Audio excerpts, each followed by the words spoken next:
the staff at Maybridge Community Church, and I want to begin by asking you a question.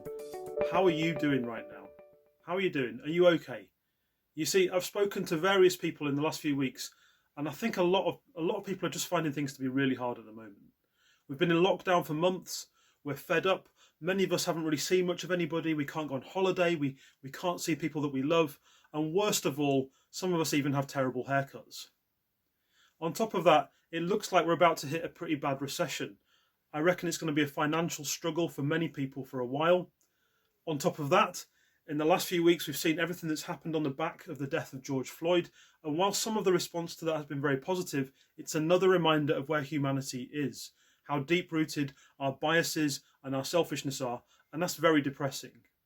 With everything that's going on, you may be at the end of your tether. When does this end, God? Why are you letting the world be this way? It's getting ridiculous. So I want to talk about something that I hope will give us a bit of an injection of joy. We could do with that right now, couldn't we? I hope you're nodding silently at your screen. I want to spend today and the next few weeks talking about heaven, the subject of heaven. If you're a follower of Jesus, this is brilliant. This is what we need to hear, not only because it's something fantastic coming in the future, but it's about something totally life-affirming and inspiring right now. Now, whatever you believe or think about God, what do you picture when I say the word heaven? What do you think of? Maybe you think of something like lying back and drinking a cold glass of mango juice on an untouched beach in the Bahamas without a care in the world. That'd be pretty good right now, wouldn't it? Maybe you think of your football team finally winning the league after 30 years of hurt.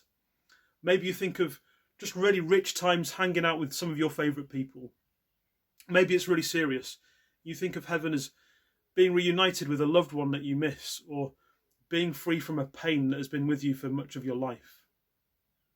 Every culture that has ever been, apart from ours, has some sense of the eternal.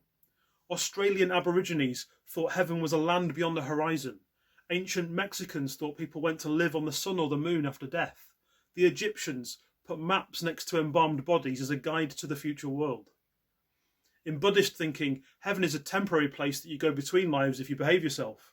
In Islamic thinking, heaven is a place your every wish is immediately fulfilled, but only if your good works outweigh your bad works. In Jewish thinking, while heaven is real, it's not something to be focused on. We should all be looking at the here and now and living as best as we possibly can. In atheistic thinking, there is of course no such thing as heaven, so you just have to make what you can of this life as well as you can do, which is quite a lot of pressure, I think. When people today do entertain the idea of heaven, they maybe imagine it as though we're floating amongst the clouds, playing a harp, doing the odd bit of singing, which sounds inoffensive, but to me sounds a little bit boring if you were going to do it forever without a break. Not that special. Even many Christians like the general idea of heaven, but we're a bit unsure about what it means. We assume it's too hard a thing to imagine, and we put it to one side and get on with life. In fact, some people even say as a criticism that phrase, "Oh, he's too heavenly minded to be of any earthly use." The assumption being that thinking of heaven is all up in the air and it has nothing to do with real life today, which is a nonsense. The question of what comes next, of what comes after this life, is more connected with here and now than we might think, and we're going to explore that today. In the Bible, there's this epic cosmic story of God and humanity, and it starts off very well. God makes the world, everything's beautiful and peaceful and wonderful, and then humanity decides to do our own thing. We break the relationship with God, and the story of Genesis, the first book of the Bible, is less about creation. That's only 2 chapters out of 50. It's mostly about the fallout that happens when people are selfish and proud and how God starts fixing it. And the story pans thousands of years, and it peaks when Jesus shows up and he dies and rises again, the best thing that's ever happened. And the whole thing leads to what we see at the end of the Bible in a strange book called Revelation. Revelation is a vision had by a man called John. He's one of Jesus' closest friends. And he writes some other books of the Bible, but this one is by far the weirdest. It's full of imagery and creative metaphors and some literal stuff as well. And it's very hard to unpick what's what, which is why people develop all sorts of crazy, weird ideas from it. But the most important stuff is clear. At the heart, there's 2 big things. 1, Jesus is king over everything. And 2, his people will be just fine in the end. Right at the end of that book, John tells us something God revealed to him about heaven. This is from Revelation 21. Then I saw a new heaven and a new earth, for the old heaven and the old earth had disappeared, and the sea was also gone. And I saw the holy city, the new Jerusalem, coming down from God out of heaven, like a bride beautifully dressed for her husband.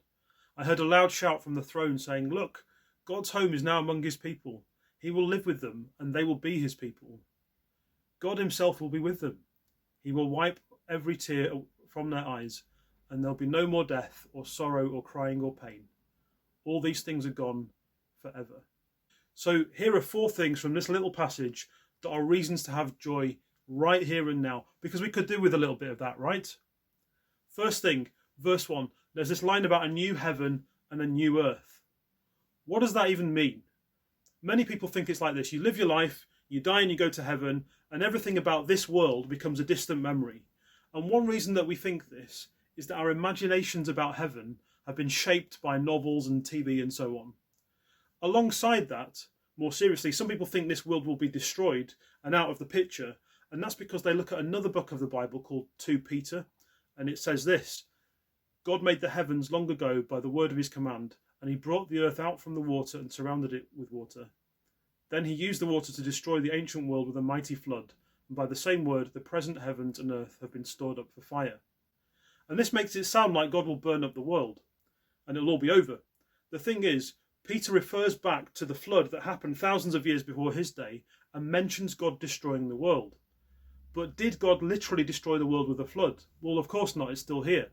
With the flood, he wiped the slate clean. Started again. And that's what God will do, but on a bigger scale. We are not looking forward to an evacuation when we all leave this world behind. We're looking forward to a day when heaven, where God is, and the world where we are, will become the same place. The day is coming when everything bad, in a sense, will be burned up. No more racism, no more inequality, no more isolation. All of it gone. And what is left will be the world as it really is, what it was intended to be. And when that's happened, that's when we'll all get cracking, the people of God, doing loads of cool stuff. We'll talk about that more in the next few weeks. God's people will explore and build and cultivate and enjoy, and we won't be held back by anything. Why is it this way? When the Bible looks forward, it uses lots of words that begin with the prefix re. Think about it. Reconcile, redeem, regenerate, restore, renew, resurrect. That's because God doesn't want to throw creation away. He wants to take it and fix it and make it better than ever. Just like he does with us as individual people, he will do with the earth. And in fact, I believe he will do with the entire universe. He'll destroy and remove everything that's bad, everything that's tainted, everything that's wrong.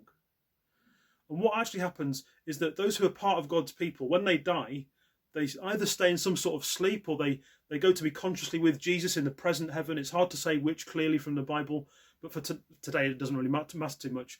And then when God brings things to an end, when the whole world ends, all his people will be brought back to be part of the renewed creation. So it's not that heaven is someplace off out in space and we'll all teleport there. It's that heaven where God is and earth where his people are become the same place.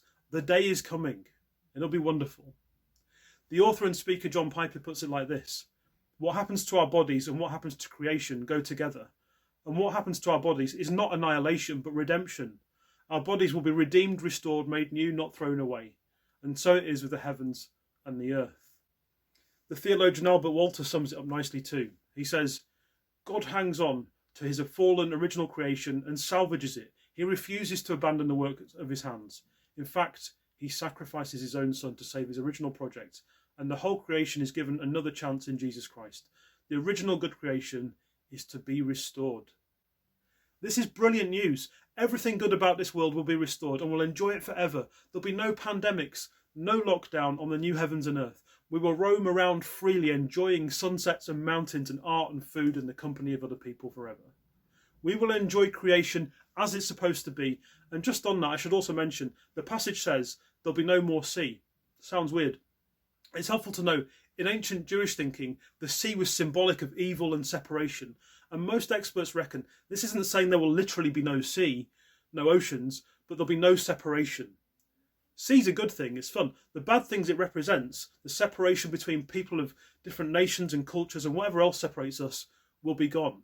The walls will be down, and that's great news.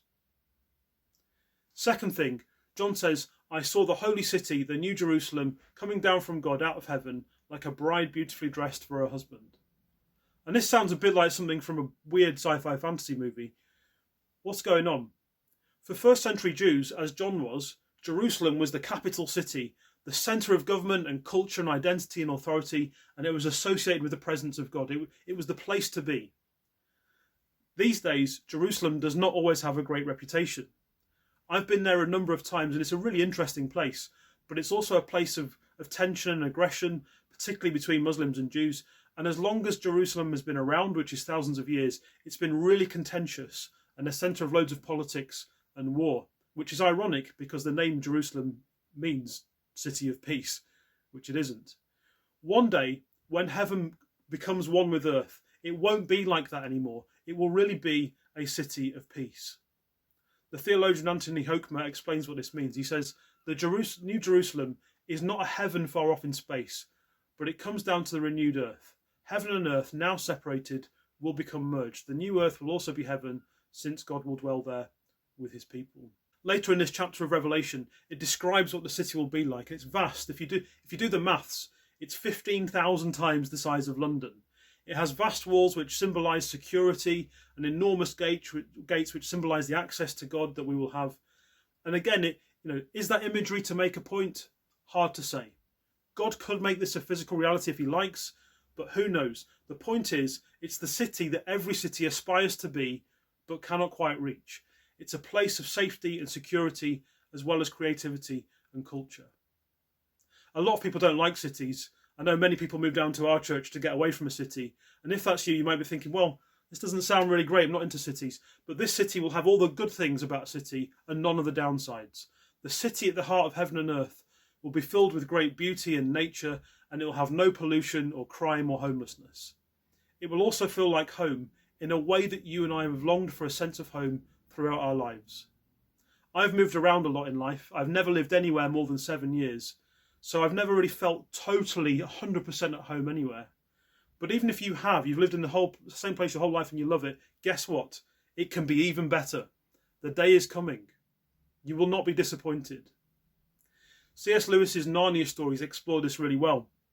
In The Last Battle, the 7th and last book in the series, he shows us a conversation between some characters who knew and loved the old Narnia, which is gone, entering the new one. And he writes this: the difference between the old Narnia and the new Narnia was like this. The new one was a deeper country. Every rock and flower and every blade of grass looked as if it meant more. I can't describe it better than that. If you ever get there, you'll know what I mean. It was the unicorn who summed up what everyone was feeling. He stomped his foot on the ground and neighed and then cried, I have come home at last. This is my real country. I belong here. This is the land I've been looking for all my life, though I never knew it till now. The reason we love the old Narnia is that sometimes it looked a bit like this. The things we love here and now, the peak moments and experiences, are so great because they look a bit like how everything will look in the new heaven and earth. I, for one, can't wait. It's going to be amazing. Third thing, John pictures God dwelling amongst his people, literally being with us in person, in a way that cannot happen right now. That's mind-blowing, sort of scary and reassuring all at once. And don't miss the assumption again. It's not that we go off somewhere to God. It's more like he comes to us. He comes into our world in full. I'm convinced this is not some vague spiritual sounding metaphor. This is a physical reality. Some of the resistance people have to the idea that heaven is physical is that we've been sort of trained to think that physical things are bad and not important and spiritual things are good. Actually, that has more to do with Greek philosophy than it does to do with Christianity. The Christian view of humanity is amazing. It says we are both physical and spiritual beings, and you can't separate the two. You can't be human without body and spirit. The Bible often describes humanity using the Greek word psyche, meaning soul. It doesn't mean a spirit sort of floating around with no body like a ghost. It means the whole person, including the physical. We can't exist non-physically, or we cease to be us. So heaven is not some vague place in the sky.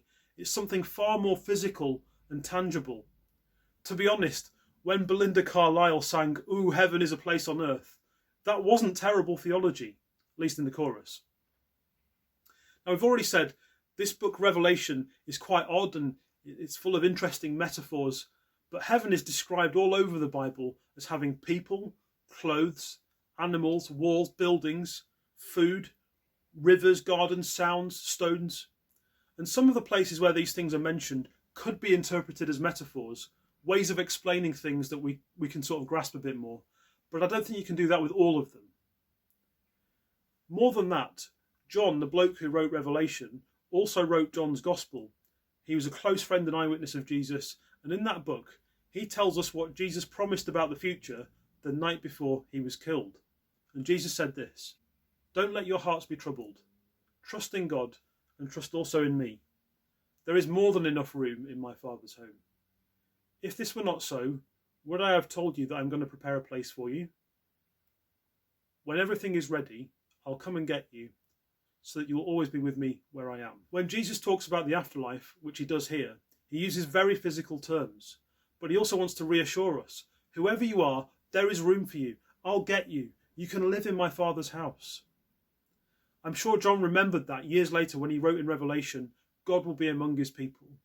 The most exciting thing, the most wonderful thing about heaven is not all the treats, all the stuff, all the beauty and creativity and so on. That's all wonderful. And what other religions teach is that that's the main event. It's great, we'll enjoy it, but Christianity says the best thing about the new heaven and earth is God. It's God. We will see him as he is, and every great work of beauty will pale into insignificance. Every fear will evaporate. All our strong opinions about things that are not of him will fall off to irrelevance. All our inflated egos will burst and shrivel into nothing. We will be totally blown away, fully secure, completely known, utterly accepted. He will completely captivate our attention and our joy. He will be with us in full. The day is coming. Fourth thing, John tells us heaven will be a place without death, sorrow, crying, or pain. I don't think he is just reeling off a random list of bad things. These are the things that God will get rid of, and they're quite specific. Heaven will not have death. No death. Death means separation. It's not just splitting you up from breathing in and out, but from all that's good, from relationships and family, and ultimately from God himself. And that won't happen in the new heaven and earth, as we've already touched on. You will never die again. You will never experience anything connected with death. Heaven will not have sorrow. The emotions you feel of regret and pain and disappointment and disillusion will be gone. Depression is over. Mental health problems are taken away for good. There's none of that in the new heaven and earth. Heaven will not have crying except tears of joy. You will not carry the external signs of hardship. You won't weep in suffering. You won't have frown lines. You won't have scars from where physical harm has been done to you. Heaven will not have pain. You will not have chronic fatigue or a bad back or cellulitis or indigestion or shin splints or cancer.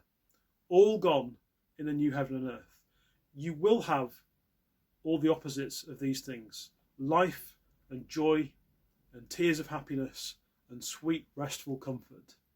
But more than that, everything about this life that's good will still be there.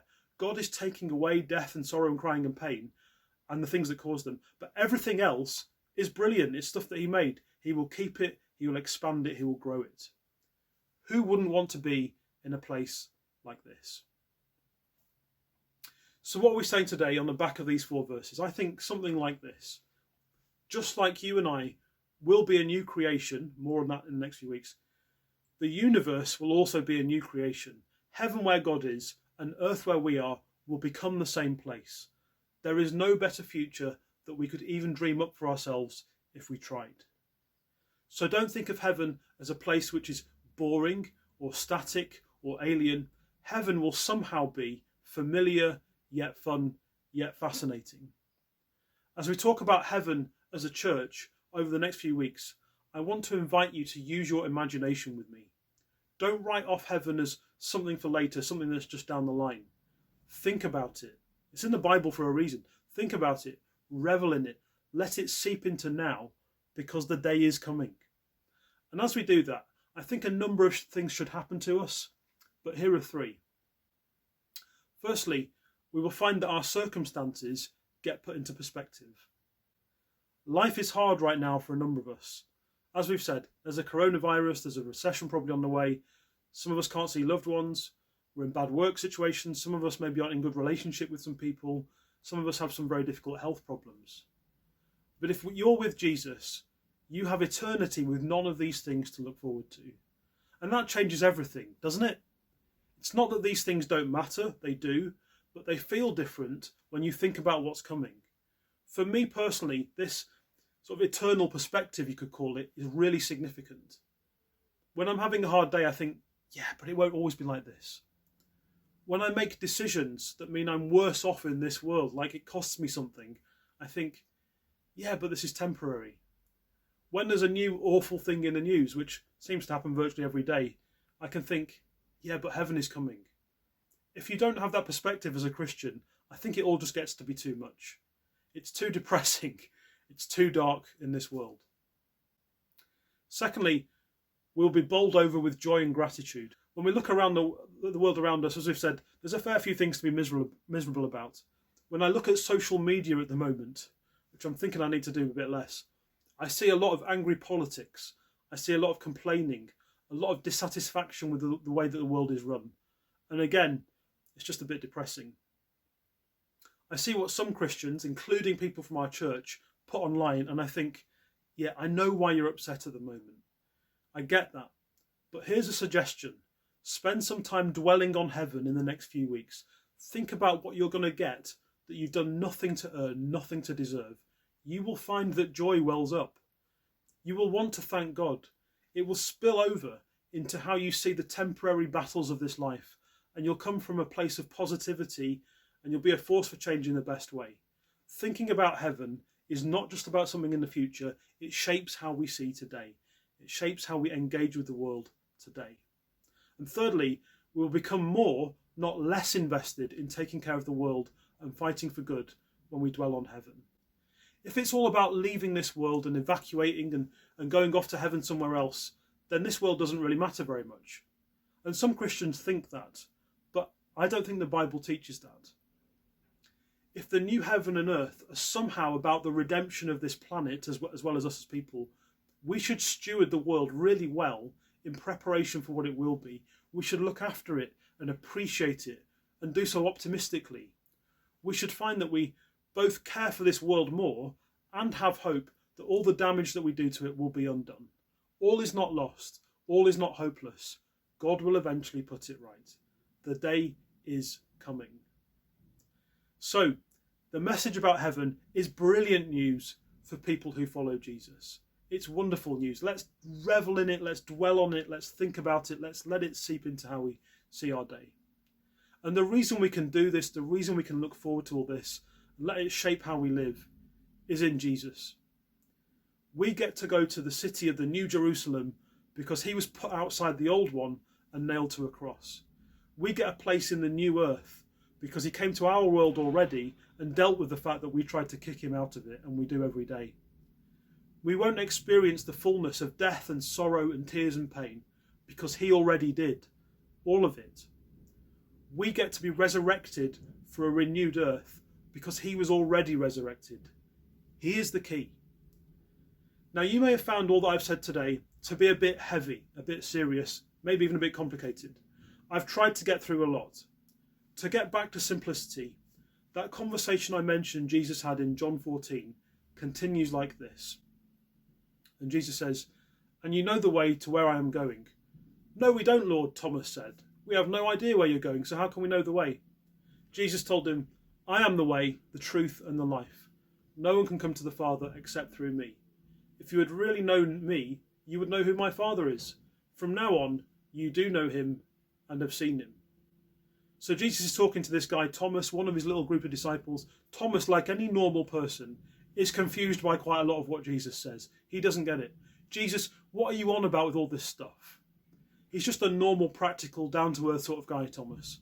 And Jesus makes it easier for him. He says, "Look, okay, let's boil it down. If in doubt, if you're confused, just look at me. I'm the centre of the whole thing. You want God the Father? Come through me. Look at me. Be with me. You get me? You get him." That's how it is. Very simple. If you've been listening to this today and you're not a follower of Jesus, then this wonderful future we've talked about heaven, is not yet your destination, but it can be. We'll get more into that in the next few weeks. In the meantime, start with Jesus. Get to know him and what he's about, because the day is coming. Let me pray. Father, thank you for the wonderful, joyful, comforting future you have for us. We long for your kingdom to come and your will to be done in our times. We're sorry for when we focus too much on our own circumstances and our own opinions. Thank you that in Jesus, everything is secured. You have prepared a place for every one of your people, and we did nothing to earn it. Let us live now with heaven on the horizon. We want to be people who bring joy and good news to our world, especially in moments like now when it's really needed. And we can do that because we know the joyful, wonderful thing that's coming. And I pray for anyone watching this who doesn't yet know you personally, and that they would see that you're real, you're trustworthy, and you're the answer in good times and in bad.